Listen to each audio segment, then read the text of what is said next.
Welcome back to episode 3 of Generation Unfiltered. I am Nina, founder of Generation Sport, your host, and today's guest is Naimah Muhammad. Naimah made history as the first HBCU NCAA gymnast, joining Fisk University's trailblazing program. And Naimah, thank you so much for joining us today, and congratulations on recently graduating. Thank you so much for having me. I really appreciate it. Of course, we are so excited to talk to you. But before we dive into everything, for those of us who aren't familiar with your story and your background, walk us through it. How did you get your start in gymnastics? Was there any kind of one moment or person that really inspired you to get into it? Yeah, so I originally was actually an ice skater. I was really into ice skating. I kind of just saw it on TV, and you'll notice a pattern. Most of the things I get into, it's because I saw it on TV when I was younger. So I started with ice skating. I really liked it, but I got bored very quickly because I just wanted to do everything the big girls were doing really, really Mhm. fast. And I was doing that, but I had coaches that were kind of like trying to keep me at the same level that I was at, and I just got bored really, really quick, so I stopped. And I want to say a couple months later, after my first ice skating competition, I came in second place, which is really fun, and I just never picked it up again. And I was sitting on the couch in the living room watching TV, and I saw gymnastics on the TV, but I didn't know it was gymnastics. I didn't know what it was, what I was looking at. But in particular, it was Gabby Douglas, and she was on floor, and she was dancing, smiling, whatever. And then all of a sudden, she starts flipping in one corner to the next, and that freaked me out. I was just like, "Oh my gosh, I don't know what that is, but I love that. It's so cool." So then I was running to my parents, like, "Look, I want to do this." And then I started flipping, cartwheeling around the house, on the couch. I would be kicking up to handstand, falling over, just making a mess of my house. And I took a few weeks, almost a month, to convince my parents, like, I want to do gymnastics. I'm serious about this. Like, ice skating, I said I want to do it, and I dropped it. But this I was serious about. I was like, no, I'm actually going to stick with this. So I don't know what convinced them, but they finally took me to a gym, and I remember exactly what it was. It was April 10th in 2012. Nice. I can remember that day because that's the day we went into Bright Urban Gymnastics. It's only like 15 minutes away from my house. I went in, I saw this huge gym. There were girls swinging on the bars and everything. And I was just like, yes, this is it. And I was 9 years old. So I stuck with it ever since then. That's incredible. I love how you walked into the gym and you're like, this feels like home. Like, this It is felt where I want to right. be. That's such a cool feeling. It's so funny. We have similar parallels. I started in figure skating, of course, like, was always, I'd seen it in the Winter Olympics, wanted to try it out. And then Yeah. later switched into gymnastics, had a very, very short-lived gymnastics career. It certainly wasn't for me. I think I'm so curious too, when your parents, when you had to convince them, were they ever worried about, gymnastics can be scary, dangerous. You have some pretty bad falls. You're doing some pretty intense skills and tricks. Was that something that they were ever worried about for you, or did they kind of let you take that in your own confidence? It's funny because I don't think they were ever worried about me getting hurt. Hmm. I've never asked them that because I was very clumsy. Yeah. Like, if you ask, I was always running around, always jumping around. I had so much energy, and in particular, my mom said, like, I just needed an outlet. I just needed something to get all of that out and not mess up anything in the house. My dad was a football coach, so I don't think they ever worried so much about me getting hurt as much as making sure I was doing something that was athletic, active, got me out the house, and was safe. I think Yeah. they felt a lot better about me doing gymnastics because it was safer jumping on the trampoline and on a spring floor than flipping around in the backyard on the Yeah. grass. And I could hurt myself then. So I don't think they were ever worried about me getting hurt. More so, That's fair. it was better for me Better to than go doing gymnastics. better than doing a dismount off like the monkey bars onto concrete, right? So at Right. least Like, it having was you. better to do it in a safe space. It got to a point where when I started gymnastics, my mom would be like, okay, none of that, like, you do Mhm. gymnastics at the gym. You don't do gymnastics here. Like, it's not safe. Nice. So, Laying down some rules as moms do. exactly. That's cool. So then now before we go into more of the deep cuts and the tough questions, I like to do a little rapid fire just so our community can get to know you better. Oh, yay. Um, Okay. cool. We will start with a softball. What's your favorite color? Oh, yellow. Yellow. Okay, cool. Any story behind that? But yellow is just a really happy color. Mm, And I don't know why. It hasn't always been my favorite color. I used to like purple for a long time. mm, Then I got older and I was like, you know what? I like yellow. It's so bright. It's so happy. So, I love it. Nice. I'm not sure if you can tell from our branding, but I think purple's our favorite color. Nice. If you could only eat one meal for the rest of your life, what would that meal be? It's between bao buns or birria tacos. Ooh. I had a time in college where I was just obsessed with these tacos Mm. because there's this restaurant here in Nashville that has like the best burrito tacos ever. So I'll be eating that like every week almost. But then there was another restaurant that had these bao buns that were just so good. I've never had them before. And I tried it and I was obsessed. So it'd be between one of those for sure. Those are two great choices and like fairly related, I feel like, in terms of totally different cultures, very similar shape. Yeah, like they both have kind of like that fold, like a Yeah, taco fold. So it's it's perfect. I would have one of those. yeah, amazing. What's your hype song? Okay, so it really depends. I have a different playlist for different moods and like different seasons. So I have like my spring 25 playlist, a summer 2025 playlist. So my hype song kind of changes depending on the season, which sounds weird, but that's how my brain works. I would say like my number one hype song, and I'm gonna go Freaky T by Tia Corinne. I heard it for the first time my freshman year, not my freshman year, really my junior year, but my first year at Fisk. Mhm. I heard that song and was obsessed from the get go. And even though I have a bunch of other hype songs I listen to now, that's the song that has been in like every single playlist rotation I've had for the past 3 years. So That's nice. definitely Freaky T. Amazing. Always like something you can come back to no matter Yeah, what. You know that's every gonna single work. time. I love it. And it I love doesn't it. get old to me. Like sometimes I have to switch it up because I'm like, I've heard this too many Mhm. times. That song, I don't know what is in it. I can't wait to go to a concert of hers someday. That is just like it's the best song to me. I love it. Nice, amazing. I hope hopefully maybe we tag her and see if she hears this. Please, Maybe we can score you some tickets. All right. please. All right, challenge accepted. Cool. Just one more here. Or actually two Okay. more here. You're stuck on a deserted island. What are the two things you would definitely have with you? See, I want to be like, is this a trick question? Like, can I bring? Okay, I would You can bring bring anything you want. anything I want. And maybe not a bag full of other things. Oh, dang it. That's what I was about to say. Okay, I'm gonna bring a backpack full of, let's say, Wi-Fi, if that Hmm. counts, That's a good because I one. could Yeah. easily, if once I have Wi-Fi, I could call for help or whatever, and somebody can come. So I would say Wi-Fi. I'm assuming I already have my phone, so Wi-Fi and tacos, so I can eat. Tacos. Yes.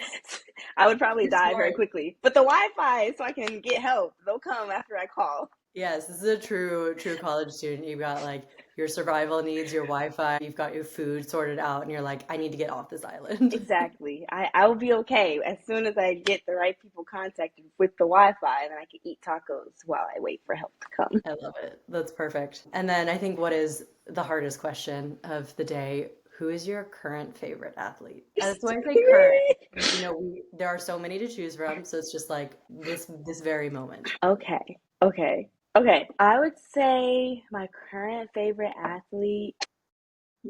I have so many. I can think of gymnasts. I can think of people in track. I can think of. Okay. I'll give a gymnastics answer. Currently, my favorite athlete would have to be Jordan Johnson. So she's not in college yet. Mm, She just committed to Michigan State for gymnastics. I think she's class of 2026. So she hasn't gone yet. But oh my gosh, her skills and her gymnastics is just so amazing. I cannot wait to watch her when she goes to Michigan State because the skills that she's doing are incredible. I cannot even imagine. She does like double front, half out. And then she has like all these crazy vaults and her beam is just so gorgeous. I am obsessed with her gymnastics and I can't wait to watch it at a college level. I feel like it's just going to be the best ever. So right now she is my favorite athlete to watch. Even though she's not in college or elite or anything, she is still really, really cool gymnast and she's about to go to college pretty soon. I love it. We're gonna keep an eye out, and for anyone listening, you heard it here first. Jordan Johnson. We will make sure to keep an eye out. I She's definitely so want. good. She's so Okay, good. I'm Oh my so gosh. excited. We'll give her a follow for sure, and we're gonna follow her journey. Yes, Cool. please. So thank you for rolling with those. I think we're gonna get Yay. into some of the serious questions now. We'll kick it off with another tough one. Tell us, how do you define power, and how has gymnastics helped you step into yours? So I feel like I need to kind of answer the second question to answer the first question Yeah, almost. let's do it. Gymnastics kind of helped me define my power by it gave me that outlet for like energy and stuff like that, but it also kind of gave me a voice.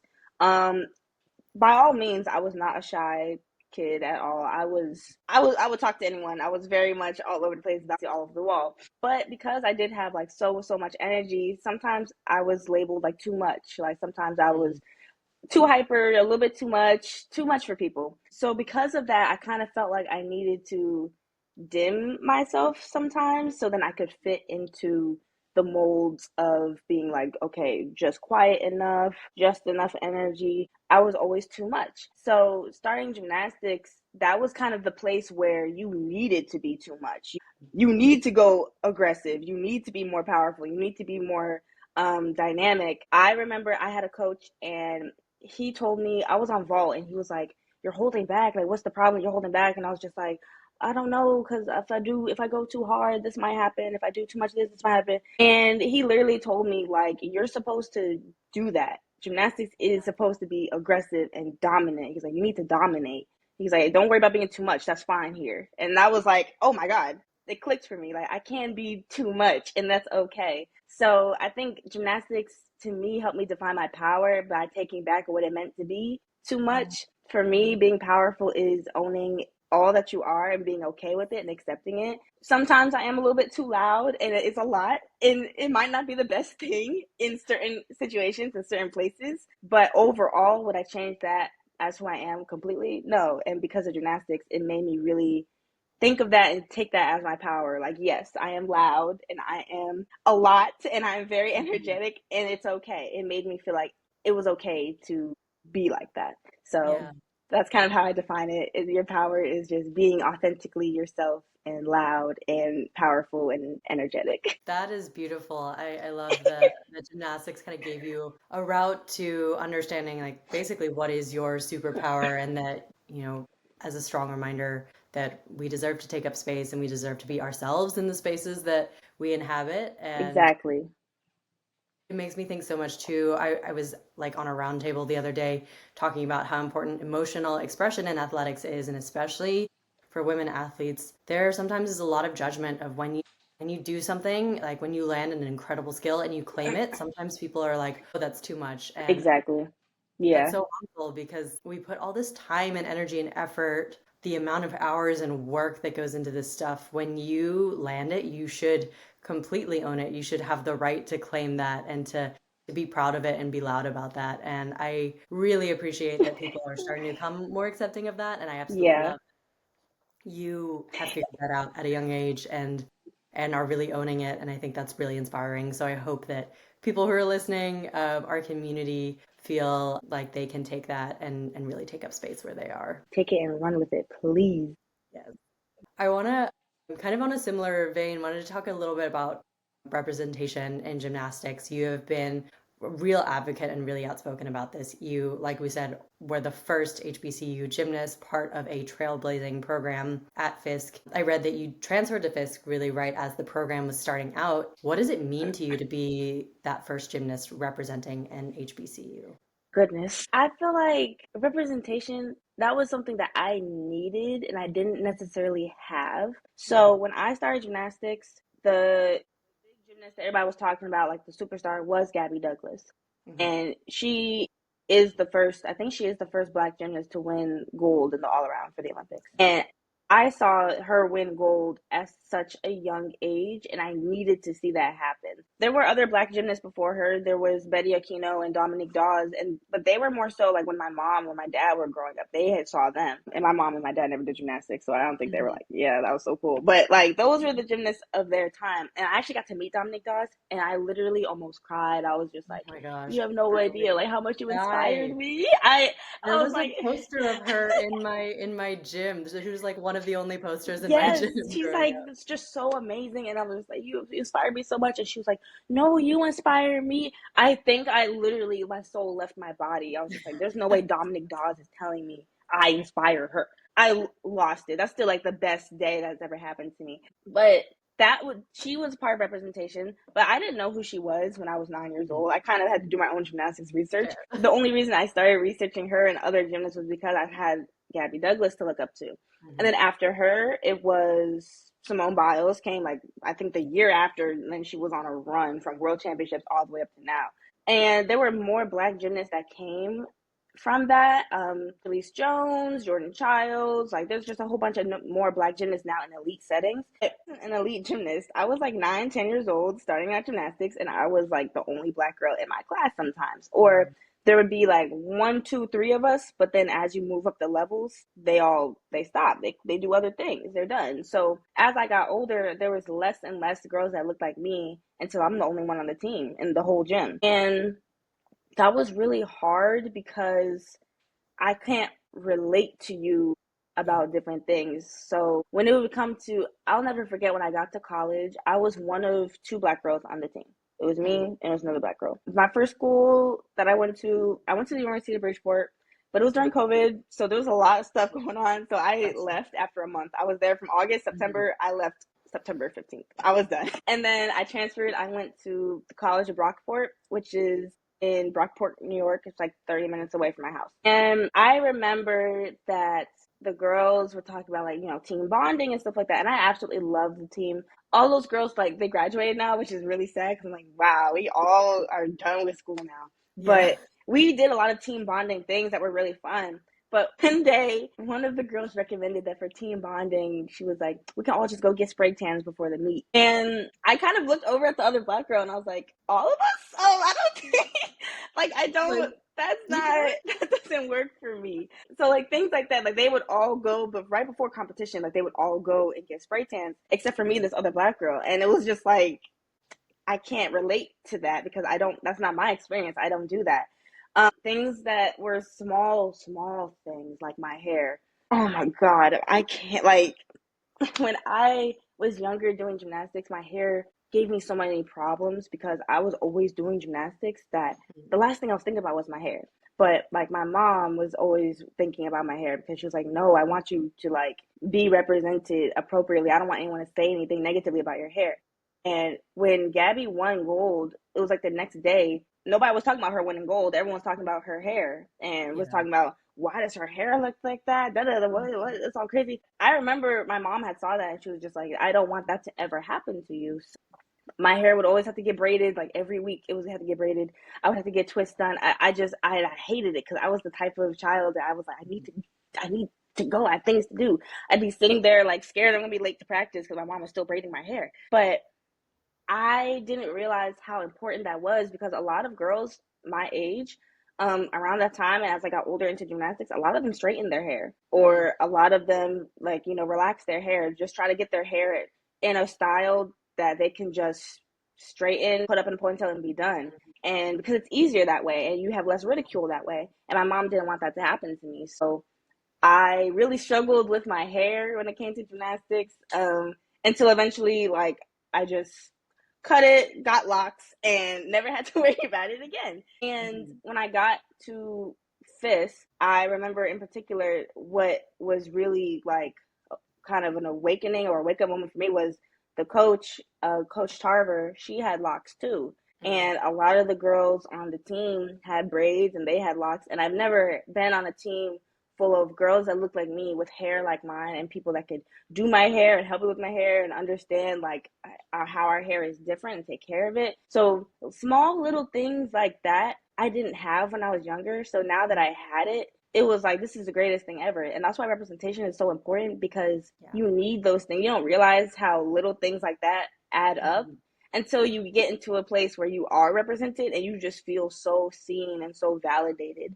And Mhm. now I'm older, I'm retired, I'm done with gymnastics, I graduated, and there's other girls that look up to me as a representation for them. So it's like the Yeah. cycle just continues, it just repeats. So it's very easy to kind of dismiss representation, especially if you're the one that's always being represented. But when you're someone that is not usually represented or you're not the majority, then you really do cherish those small things the most.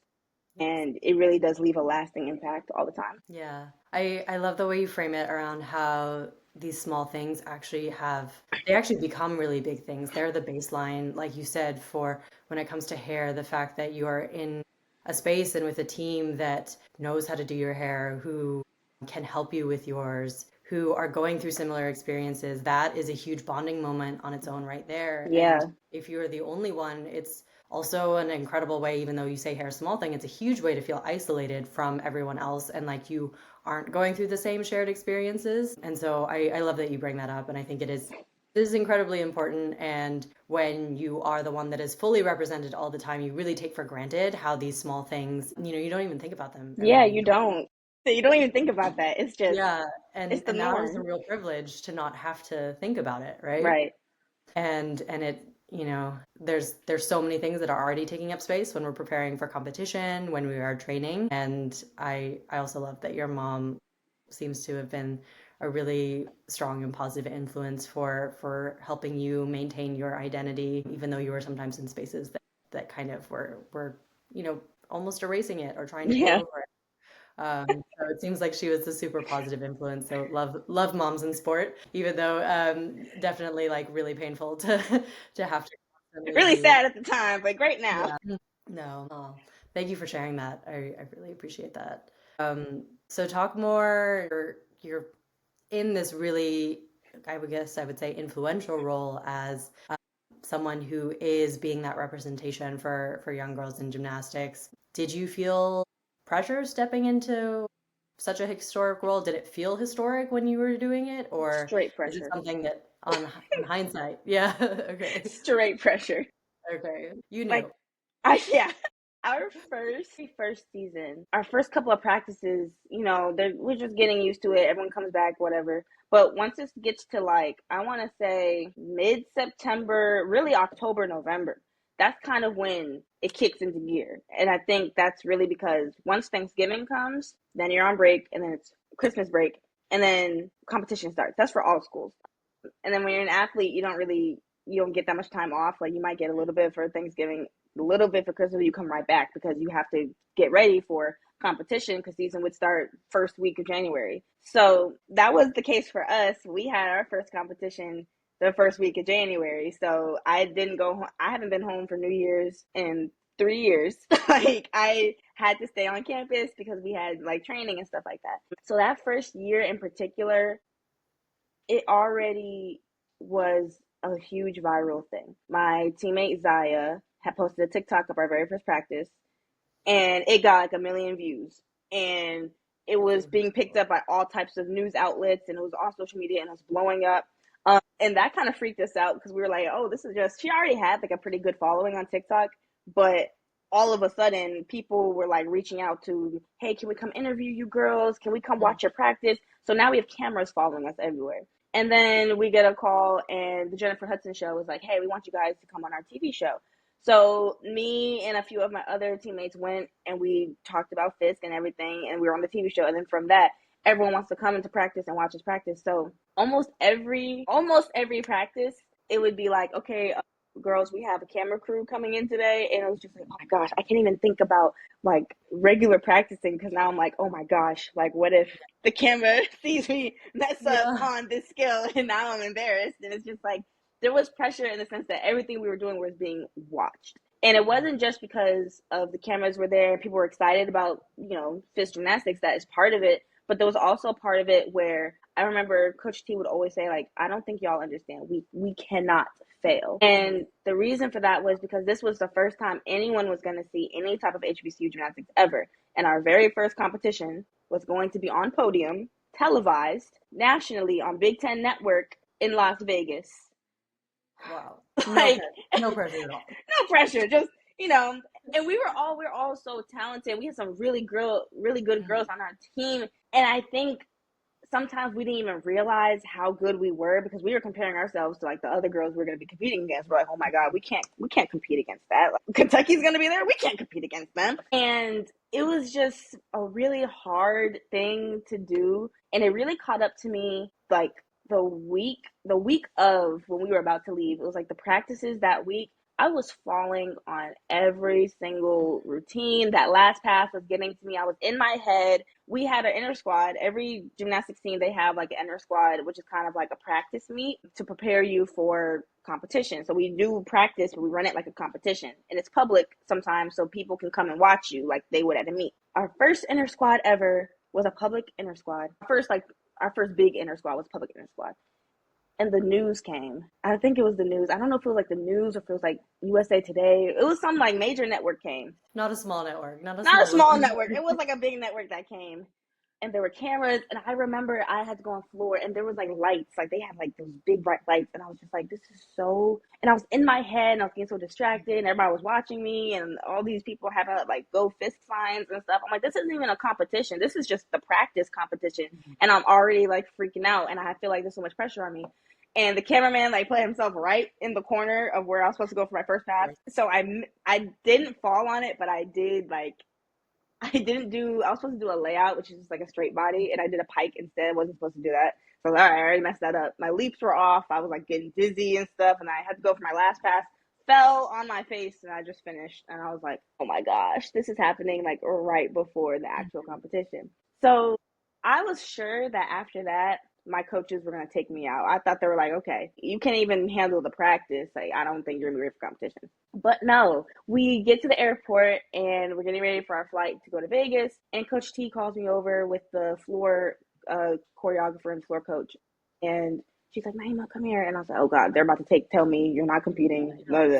And instead, she's like, so we're thinking about who we want to go first, for floor. And we want to put you first. So you're going to be the first gymnast that ever competes for HBCU in the middle of the airport, right before we get on the plane to Vegas. And inside, I was freaking out because I already wasn't really handling the pressure well. And then I feel like she put more pressure on me because she was like, this is the first routine ever. And I was just like, oh, okay. But she was really nice about it because she was like, so we know you can do it. Your teammates know you can do it. Do you know you can do it? Like, do you believe you can do it?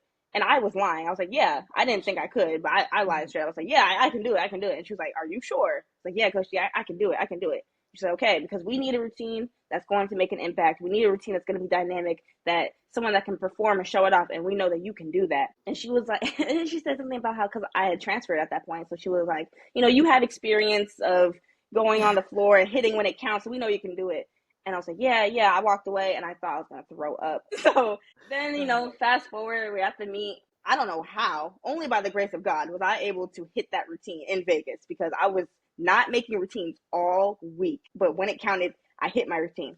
So, in the video, I'm crying. Coach T's crying. The announcer is like, she made history. Da, da, da. Everyone's cheering. It was great. And then after that, it went straight downhill because all of a sudden, No. I think we got back. I think we stayed in Vegas for a day and then we left the next day. But we got back, and then it was like as soon as we got back the next morning, we had to get up and go on Good Morning America because they wanted to talk about, being the first, whatever. And then after that, we had practice, and then another camera crew was coming in. So all that pressure was starting to build up. And then all of a sudden, I posted a picture of me, after hitting the routine because the pictures were so cute. And I just put like a little caption, whatever, left it alone. And I couldn't even open my phone. I was getting so many likes on it, so many notifications. A lot of people were following me. I didn't really have a lot of followers or care really that much about social media at the time. Now I do content, so it's like my job. But at the time, it was crazy to me. And so many people were in my DMs like, oh my God, you're such an inspiration. All of that built up. The next competition, I lost it. Like, the next competition, we were at Michigan. Big team, they won national championships, I think either that year or the year after. Before that, they won and we were in Michigan and there was cameras and I think they were filming it also. And I was just thinking like, okay, like you just made history and you were the first and I was about to go first again. I was like, you can't mess up. And I messed up.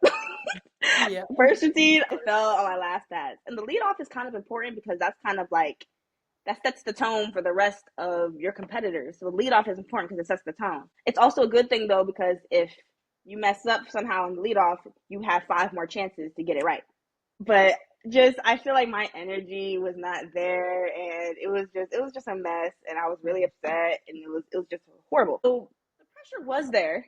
It was very, very hard and it took me a while to figure out how to handle it. After Michigan, it was a double meet weekend. So we had Michigan, travel the next day, competition the day after that. I called my dad and I was like, I'm done. Like, they shouldn't even let me compete. Like, I don't know. I'm done. I can't do it. And he kind of had to calm me down, like, Naima, you do realize that it's not really about you hitting a routine or doing good. And I was like, are you crazy? Like, yes, it is. And I would get so upset because my dad is a coach. So sometimes he'll try to talk to me Right. like he's my coach. I was like, Dad, I need you to be a dad right now, not my coach. Yeah, yeah, This not a is coach, horrible. I dad, suck. dad, not coach dad. And he was just like, you don't think that all those little girls out there care that you fell? And I was like, yeah, they probably think I suck and I'm no longer their favorite. And he was like, no. Because even afterwards, like, people would still want to get autographs and things like that and take pictures with us. He was like, do you think they would still be doing that if they cared that you fell? Like, it's not about that. It's about the impact that you're making on them. Like, you are a representation for them. They see that. They don't really care about how well or how bad you do. And I didn't believe him, of course. I was like, I don't even want to go to Georgia, like, whatever. So he basically told me, like, fix that attitude, change your mindset, Mhm. got off the phone. We went to Georgia after Michigan. That was the best meet ever. It was so fun. Love Georgia. Their floor is amazing. Their whole stadium is really, really cool.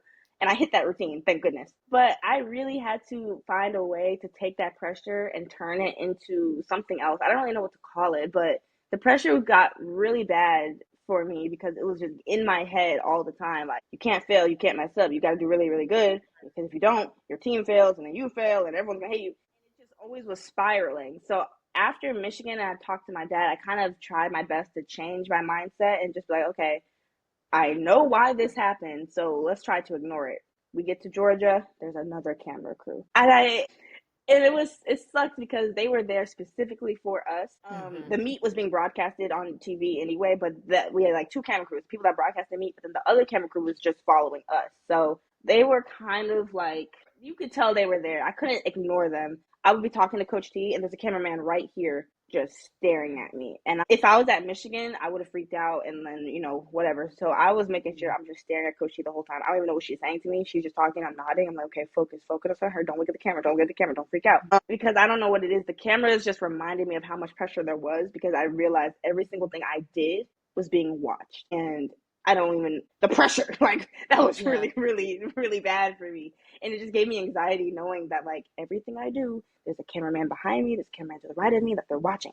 So I had to go for my routine. There was cameras on me. Like, literally, I'm getting in my starting position in the corner, and I kind of look to my eyes, and there is a cameraman right there. And after that, I think that kind of developed now, like, well, not now, but when I was doing gymnastics, my teammates knew, like, hey, nobody go stand in that, nobody stands in this corner when I do this pass.